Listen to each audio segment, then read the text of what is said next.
Inanunsyo ng Grupong Federation of Free Workers o FFW na ngayong araw ng manggagawa mahigit 30,000 manggagawa ang nagmarcha mula sa Welcome Rotonda patungong Claro M. Recto Avenue sa Maynila upang ipahayag ang kanilang protesta sa mga panawagan. Ayon kay FFW President Attorney Sani Matula na may pagkilos rin sa ibang bahagi ng bansa ang National Wage Coalition sa Cebu, Iloilo at Bacolod sa Visayas at General Santos, Cagayan de Oro at Davao sa Mindanao. Paliwanag pa ni Atty. Matula na ginamit ng FFW ang pagkakataong ito upang hikayatin ang mga manggagawa na higit pang mag-organisa at bumuo ng tunay na lakas sa pakikipagtawaran upang makamit ang aumento sa sahod, mapabuti ang kalagayan sa paggawa at marisulba ang mga hinaing ng hindi lamang umaasa sa aksyon ng pamahalaan. Dagdag pa ng ni Atty. Matula na sa tala ng Workers' Right Watch o WRW may 109 na kaso ng pagpaslang na nakaapekto sa mga leader union at sa mga pagsisikap sa pag-oorganisa mula 2016 hanggang ngayon ay wala pang napapanagot hanggang sa kasalukuyan. Dahil dito, nanawagan ang FFW kay Pangulong Ferdinand R. Marcos Jr.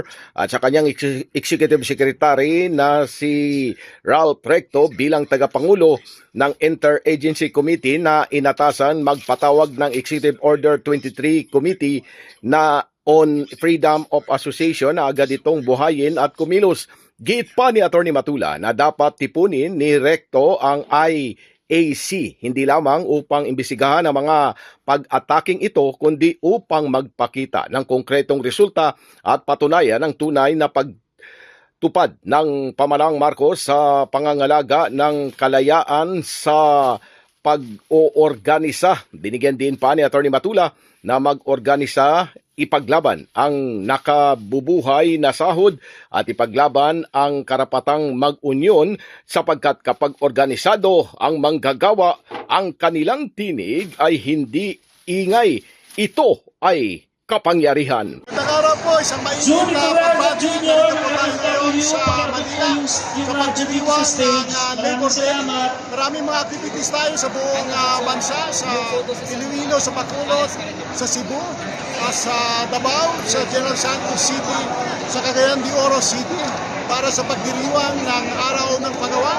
Pinaglalaban natin ang wages, 200 piso bawat araw legislated. Ipinaglalaban natin po ng expanded at excise tax ay ripasuhin o tanggalin sa mga produktong petrolyo. Ipinaglalaban natin na lagyan ng wealth tax ang mga mayayaman at ipinaglalaban natin na dapat abot kaya ang presyo ng mga pangunahing bilihin at pangwakas ipinabot natin na aristuhin ang mga nangungurakot sa kaban ng bayan. Ang araw na ito ay oportunidad din para ating ipanawagan na ang mga manggagawa ay mag-organisa ng mga unyon para sa collective bargaining negotiation para itaas ang kanilang sahod at mga benepisyo sa loob ng pagawaan na hindi naghihintay sa order ng gobyerno. Mabuhay ang manggagawang Pilipino, mabuhay ang Pilipinas. Mula sa Junior Toriaga Jr. Pakiabot po yung radyo dito sa stage. Mabuhay ang manggagawang Pilipino. Pilipinas mula sa lungsod ng Maynila, Silvestre Rambulabay, Radyo Kayumanggi.